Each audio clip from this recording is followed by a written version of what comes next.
Hello. Good afternoon, or is it evening? Afternoon, definitely. Good afternoon, everyone. Welcome to this session. Um, this is a session which proves crime does pay literary dividends. The title is Shades of Grey, nothing to do with that interesting, horrible novel. But it does delve into grayness of a different kind, of a literary kind, and the grayness of the human heart and of the landscapes, I think, we inhabit, and how I felt going through your two brilliant novels, how we spread our canker through the landscapes that we inhabit or migrate to. Um, uh, we have been introduced quite fulsomely, so I'll not get into the introductions and dive right into the conversation, as it were. Sundar, if I may start with you, tell us a little bit about the origin of your second novel.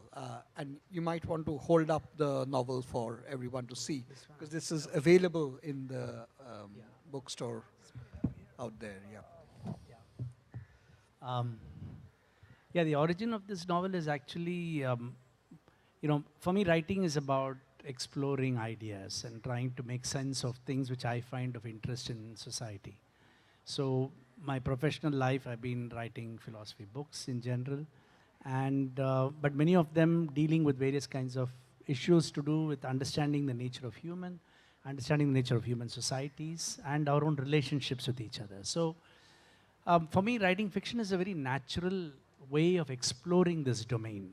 For me, writing philosophy is also a way of exploring ideas, trying to make sense of a problem which bothers me. And for me, this fiction arose because there are a couple of things. One was about, since I'm a great fan of detective and spy genre, the question I often have is, how does a detective novel in India look? And when I mean India, I mean, let's say South India, right? I mean, how does Hercule Poirot, what kind of a story will you write of Hercule Poirot if he's living in a very middle class, lower middle class locality in Bangalore? That's the kind of a question, because the very idea of a detective is culturally influenced. You produce It's very interesting that you would mention that, because as I was going through your book, I was reminded of Moi Ramatswe, Alexander McCall Smith's #1 ladies detective agency, and your character Raghavendra, right? And his aspiration to have this detective agency and then a grocery store was sounded to me slightly in that you space. could. I would think largely it is, but more importantly, for me, it's not a detective story in that sense. Yeah, it is the impossibility of writing a detective story in the Indian context. When family surrounds you, when you're surrounded by people all the time, where is this source of discovering of being a detective? So it's largely a story about, and there's no direct crime. There is a dead body, but there's no crime in that direct sense. And that's a commentary I was actually writing about the changes which has happened to Bangalore. Just like I can see changes in Calcutta from the time I used to come earlier here.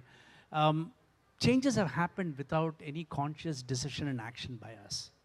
And the kinds of change which has happened is a crime on the city. What has happened to Bangalore is a crime on the city, but there is nothing specific. There's nothing like one murder which is the crime. So the larger question is, how do we deal with this idea of crime, where we all participate in it in small measures? It's very diffused. Very diffused, Yeah, right. and there is no grand conspiracy theory. And there's no core. There's no one person whom you can hold responsible. Yeah. And we are responsible for what we have done to the cities, we have done to the nature, and so on. And how do we understand that idea of crime in a larger context?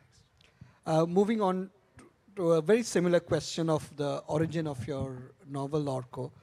It's your first novel, and this is Aurko's novel, The Spider. And how did you kind of, tell us about the beginning of this brilliant, gritty novel that you have written? Well, basically, it was a bit serendipitous. I'd been here back in 2018, and basically, I was doing a story on this like underground fight club, which didn't get published. Uh, so a lot of the kids in the fight club were just like in and out of jail. A lot of them were for like migrant communities or certain like marginalized backgrounds. So I started talking to them, and I realized that like so many of them were about part of this like economy of violence that spanned various states or in some cases borders. So I started talking to them about it because to me this idea of violence is labor, uh, especially in a labor market like today, which is even without the violence so cutthroat. I just thought that things like it's like something like the act of contract killing or getting squatters out is such a pure expression of capitalism. So I'd spoken to these guys. I was like, so why don't we like? Can you tell me about these like contract killers you met? I want to write a book on it. And they told me, they told me if you want to write a book on contract killers, you have to go meet contract killers. Like you can't just, I can't tell you about it. So then we started like exploring around, and we started speaking to a lot of people. But the ones that fascinated me particularly were the kids that were doing this and getting groomed into this. So I essentially spoke to a range of these kids across a lot of different districts, but primarily in interior Bengal and Jharkhand, and certain parts of Bihar. And an amalgamation of all this became The Spider. That's we'll come back to this in a moment. But in a nutshell, I mean, without giving any spoilers, can I ask you to tell everyone here a little bit about The Spider, and I'll also come to you, Sundar, next about Water Days. Well, it's essentially the frame of the story was that there's this kid who's been groomed into basically contract killing and hired violence, but it's his father teaching him this, and this was happening in villages where, I mean, I think after a while of speaking to these people, you stopped seeing it as a crime because there was no police involvement, there was no media coverage, and patronage was so strong that I don't even think a lot of these people saw themselves as criminals. So it's really about that. It's about a child being raised into this world, which is so lawlessly upside down. He's not even a He's criminal just anymore. 13. Yeah. It was it's based on these 12, 13-year-old kids who are basically just immersed in this contract killing world. And for them, training is doing. So it follows the process. Well, it's not really about the process. I mean, it's just about this kid, really, and what his daily life would look like when making a living off violence. Over to you, Sundar. What summarize your novel without giving out Well, too much? since it's not really a detective novel, I can even tell you the story. In that sense, it's okay. You know, it actually there's a very interesting synergy from what you say. Here too, the stories of a young girl who dies, who takes rat poison and dies, and it is a series of incidents which leads to that. She's not, nobody does something to her directly, but the fact is because of various kinds of pressures and the way her parents respond to her particular problem, this particular thing happens. And the question here is actually about the nature of crime. So throughout, I am reflecting on the nature of justice and crime. One of our famous models for crime from Dostoevsky, of course, Crime and Punishment, and we feel that all kinds of ways of understanding crime is to correlate it to punishment. But what about all of us being caught in a situation like this boy is caught, the father is caught. The father cannot be held responsible for making him a contract killer in some sense. But if you look at larger theories of morality and ethics, there's no clear way by which you would say you are responsible, right? So the question here is, how are we all responsible towards crimes, small crimes we do, not the big crimes which can be punished, the small crimes which we do because of social practices, because of the ways we think about the world. That is the fundamental question. And for me, Bangalore affords a particular locality to engage with this larger question of what is crime and what is punishment. Without reduplicating Dostoevsky, because people are not going to read if I write a book like Dostoevsky. And I want people to read a little bit at least some people to read. The question is, how do you bring this question of thinking about the nature of justice and the nature of our own action when each of us are influenced by various kinds of social norms. I'll now request you to share the world of your books, the world of your words, a little bit with the audiences here. So, would you like to start, Sundar? Give us a short passage.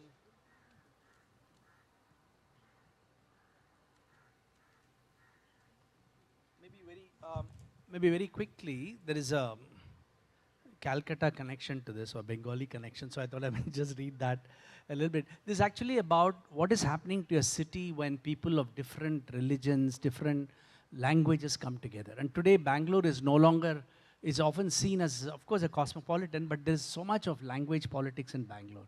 People talk about different languages today, and there's often this tension about what is the language of Kannadigas, or is Kannada the language of Bangalore? So after I wrote this whole book about reflecting on the nature of language itself, and therefore... And it's happening to many cities across India. It is a urban and now I think a peri-urban phenomena. Migration is defining what the growth of country is, and it has happened extremely everywhere. I'm talking about a very small locality in Bangalore, which is a very middle class, lower middle class locality, where there was a huge influx of people from the north, particularly Bengal and Bihar and UP, because of the engineering colleges. So it's actually set in a place, some of you from Calcutta, Bengalis may know, the Ramaya College, which is a very famous engineering medical college, where the large number of Bengali students came. And it changed the complete character of that place, where I used to live there because my institute was very close by to it. And, this is this complete change of the ways, what kind of food we ate, what kind of places are present, and so on. So how do you confront this complete change of peoples and practices and around you, right? So I will just read very quickly one part. So there is one Bengali gentleman who has set up a tea stall. And you can see, there are large number of points. It's not about stereotypes about Bengalis, but there are ways by which people in Bangalore think of them. So this is very representative of this. And so this protagonist, Raghavendra, he's walking back. He's a so-called proper middle-class Kannadiga. He's completely immersed in the world of Kannada. So he passes Durga tea stall when this person, Saumitro, I should be very careful of pronouncing these names in Bengal, but I'm calling it Saumitro, called out to him. And he is running a tea shop. So Raghavendra enters a small tea shop, saw the tea boiling on the kerosene stove, and said, "I'll have one tea." After a pause, he added, "Today." Each word was important, for they convert to Saumitro that today was an exception.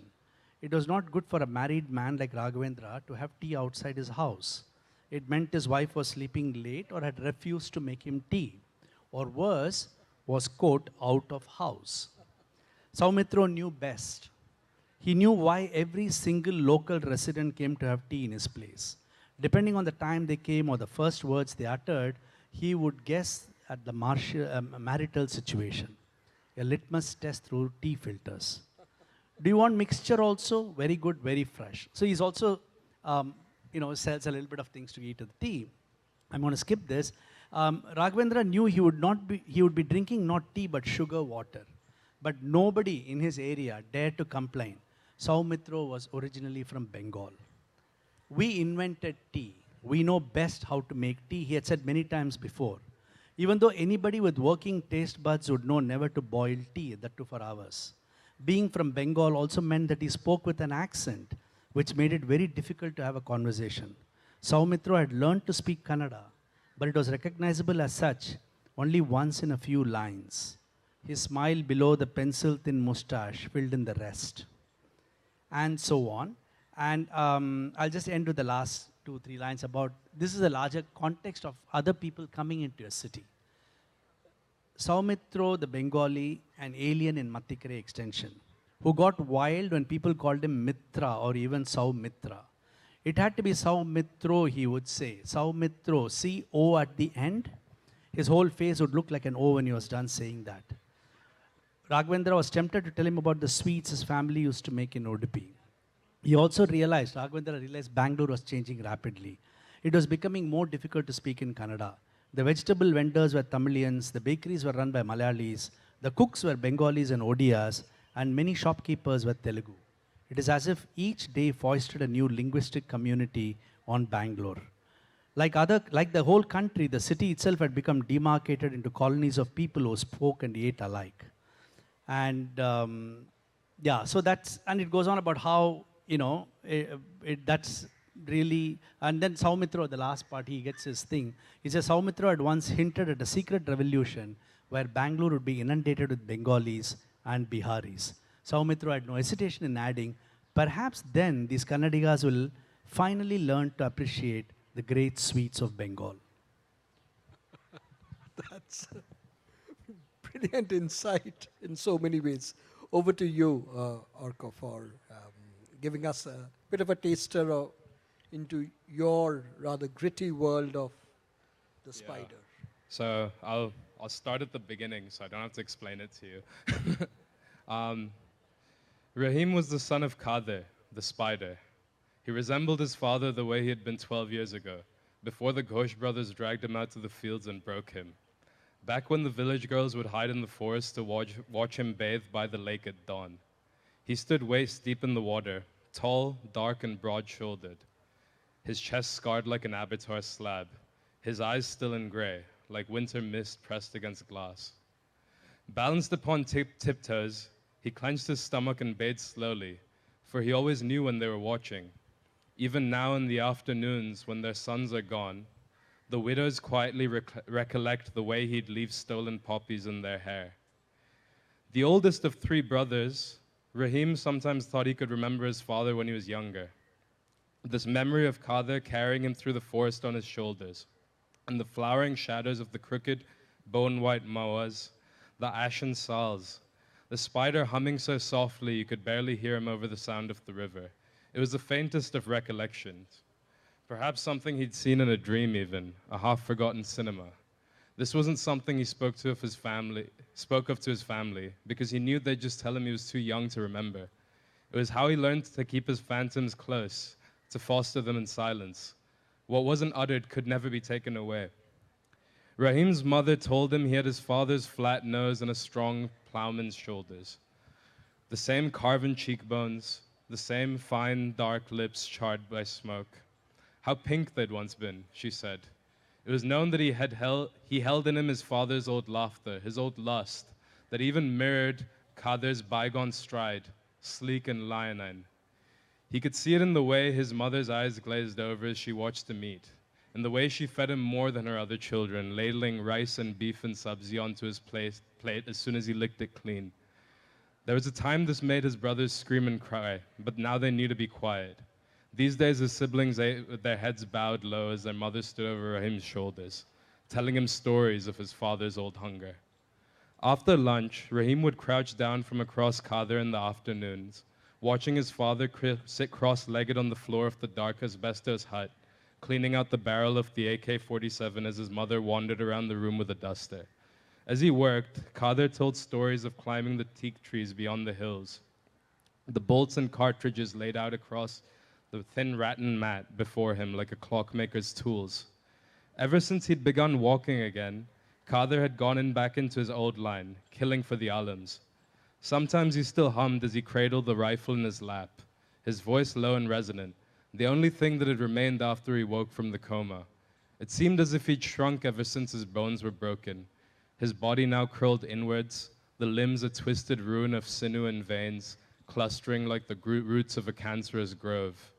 Yet even now, they said, under fire he was unworldly. The villagers told Rahim that those fathers' gnarled fingers could barely make a fist. Bullets couldn't down him. Even when you shot him, he seemed to keep coming, his warped, shambling forms lurching through the trees like a black widow, then disappearing once more into the wilds. Now they spoke of him as the Makusha, the spider, a ghost in the field.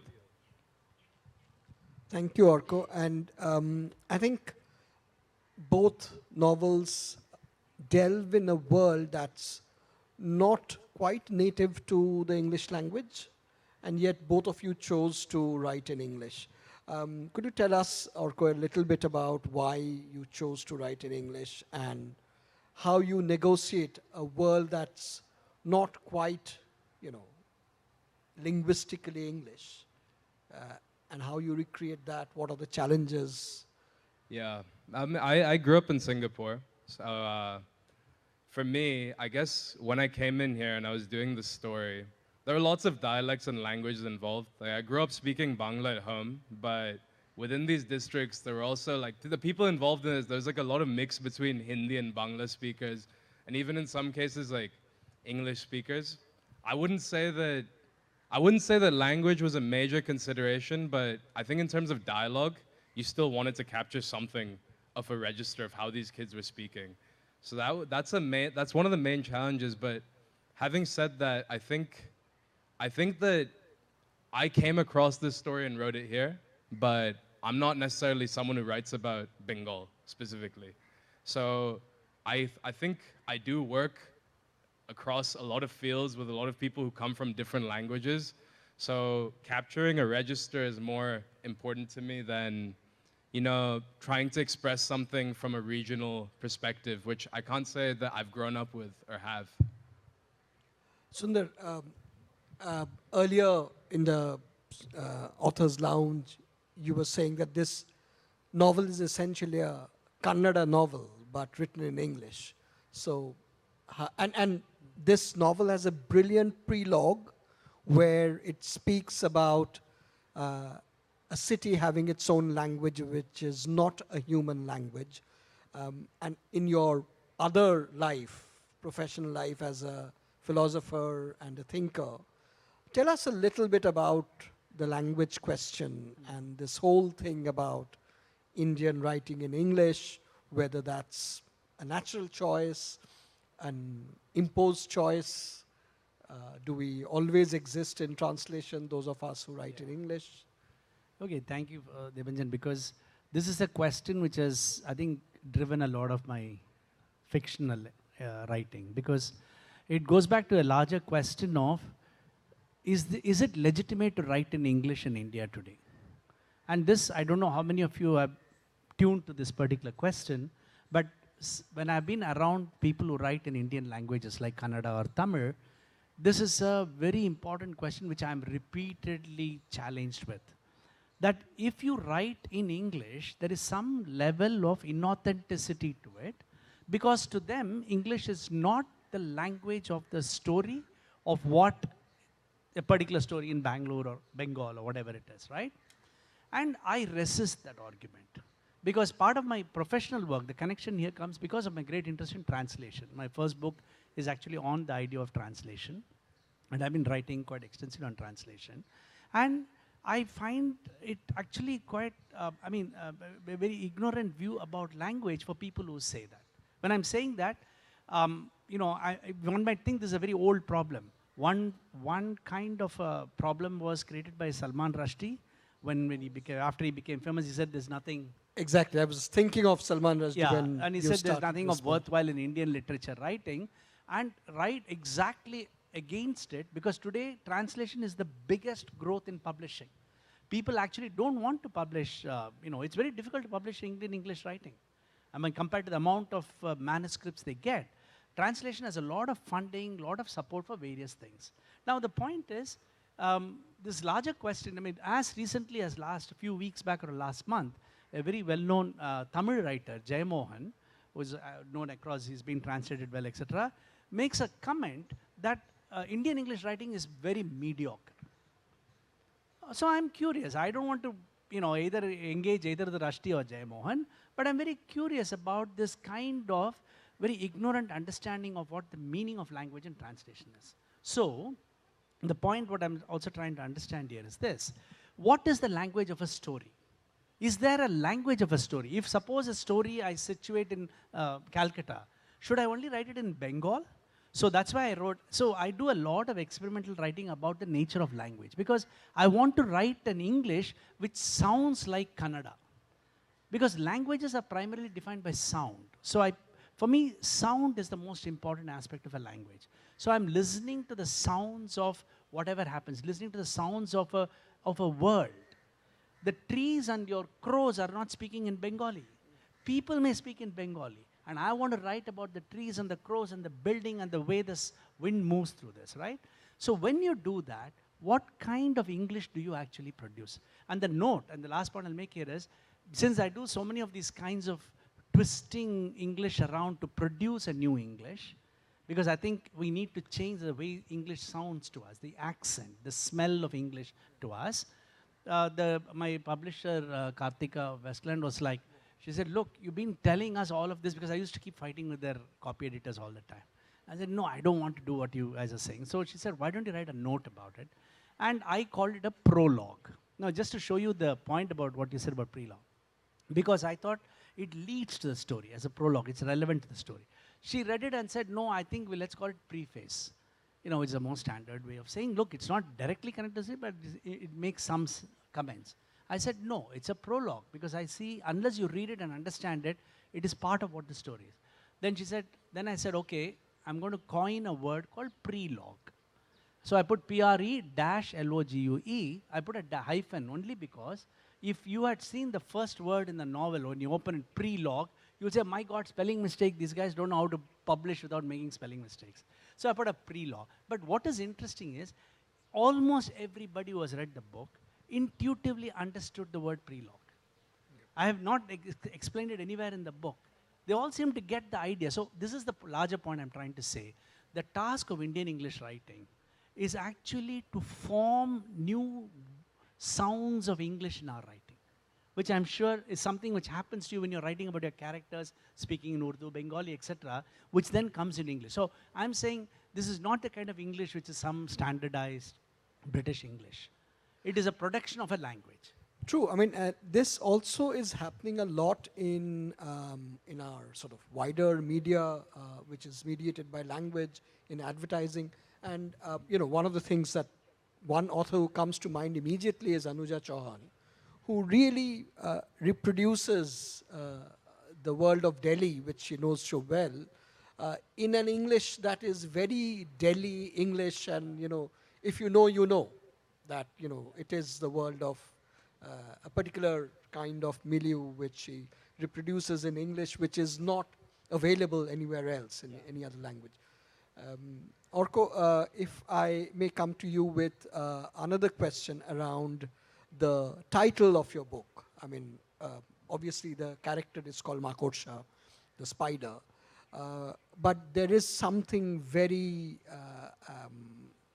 abstract also. I mean, as a metaphor, it works brilliantly through your novel. So, I mean, tell us about the title, and if I may also attract your attention to the brilliant cover design of both the books. Yeah.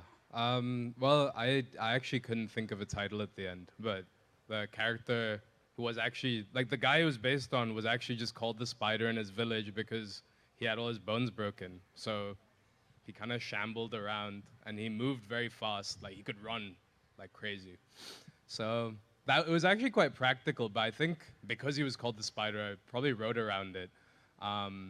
However, I can't say that, like it was, like we were always conscious of this idea that, I guess it links this idea that, political violence in Bengal particularly is so faceless in the media. Like, it's like this weird phenomenon. It's only really got a face locally among like working class networks. I think at the time, like I was like interested in thinking like, who are the henchmen? Who are the goons? Like, this is the guy that maybe he comes up on the hero, 30 people in the movie and they get beaten up, but what are their lives like? How do they grow up? So that was really the web that they were caught in. So it was really just about trying to create, like, just make a face for something. Make a face for something that I don't think has too many faces or any faces that have stuck, because I'd argue that the way it gets covered a lot of the time is just too superficial for us to actually understand what the human element is. Like, we're given these statistics every election, which we know probably aren't even true. Like, what's beyond that? That was the question. So that's the web, I suppose, that they're caught in the spider. About the title of your book, and water does play a very prominent role through the book. Yeah, the book is called Water Days because for those of us, I mean, this is based on when I was living largely the earlier area where I grew up in Bangalore, and then when I was working, I was staying in this area. And Water Days is just the description of the fact that the one idea which regulates our life are the days on which water comes. So water doesn't come every day in many of these areas in Bangalore.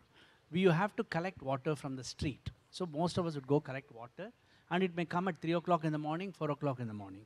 So you collect water and store it in your house. There are a large number, majority of cities' populations, I don't know about Calcutta, but I'm sure it is there because water access is always a problem in every urban area. You just don't get water flowing on your taps the full day.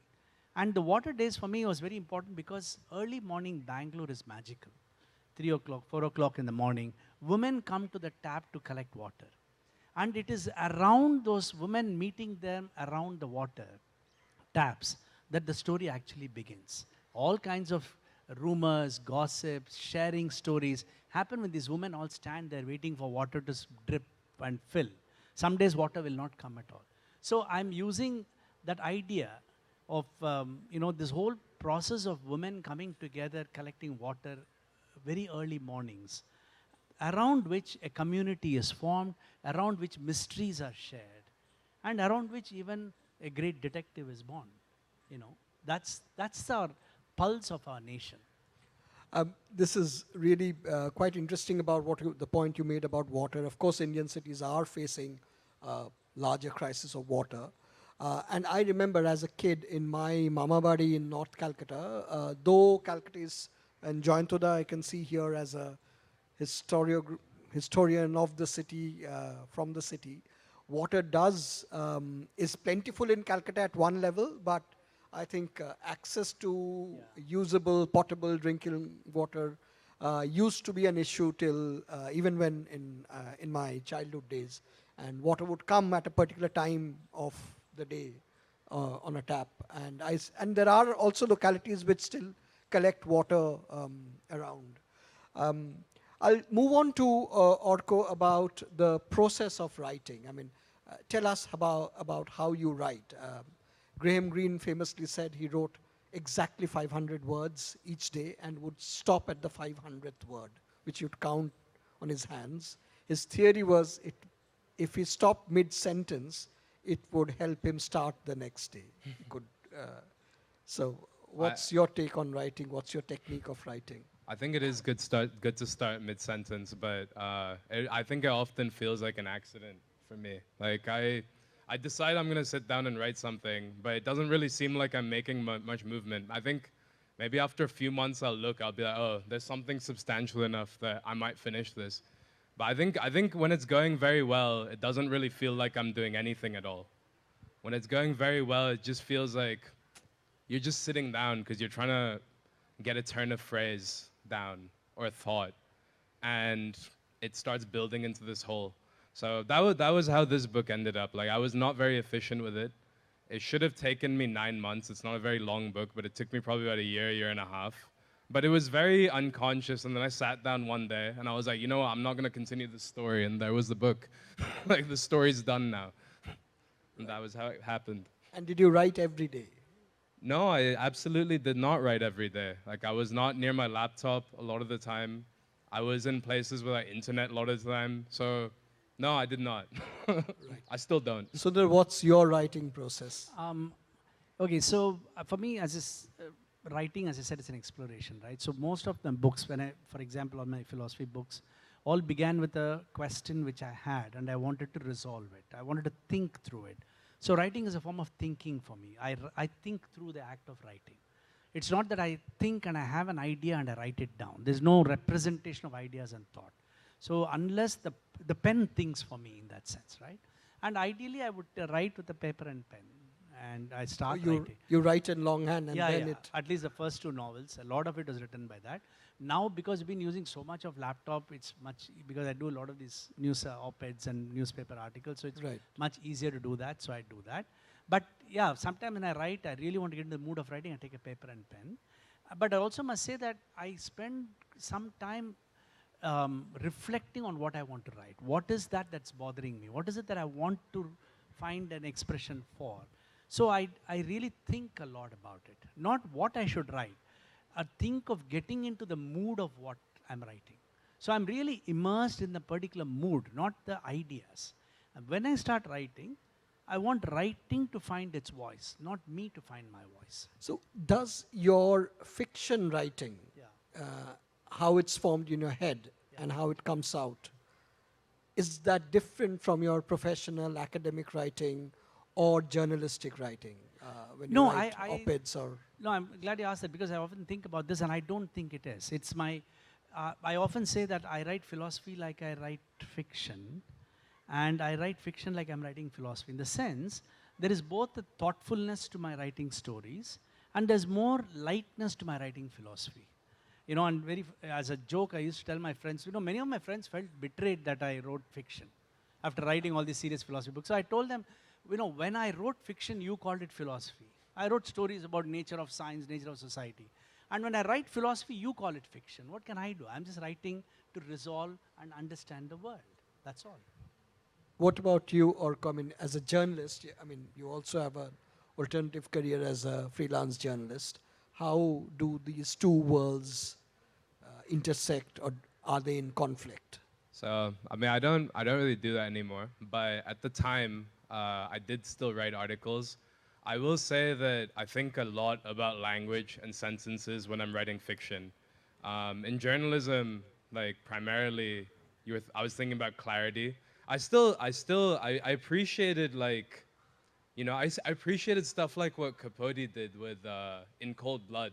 That you could write non-fiction stories, or there's this excellent Vietnam War novel, Dispatches, which reads like a novel.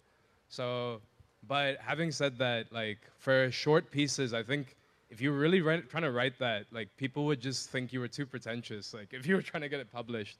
So I think what you said, it did strike me, because so much of writing for me when I'm writing fiction is pacing around my room for days and days on end. Like I might not actually sit down and write anything, but I'm writing something. And I read every day. But that's also kind of like writing to me. So, You know, that's really, really interesting. We'll go out to the audience. If there are any questions from the audience that you have for the authors. Is there someone with a mic? Any questions? Hi, there's a question there. In the second row over there, to the left.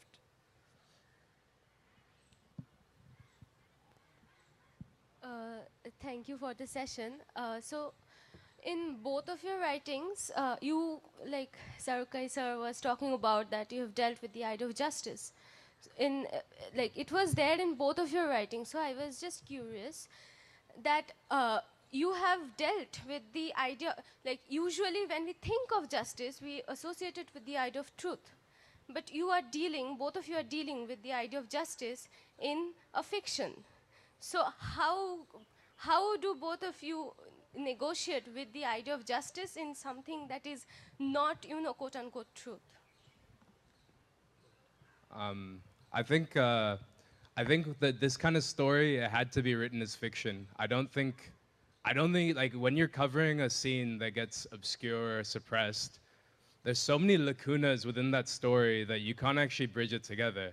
Like when you're dealing with something that's deeply censored, sometimes the only cohesive way to do it is through fiction. That's the only thing that's going to give you something to hold on to. Yeah.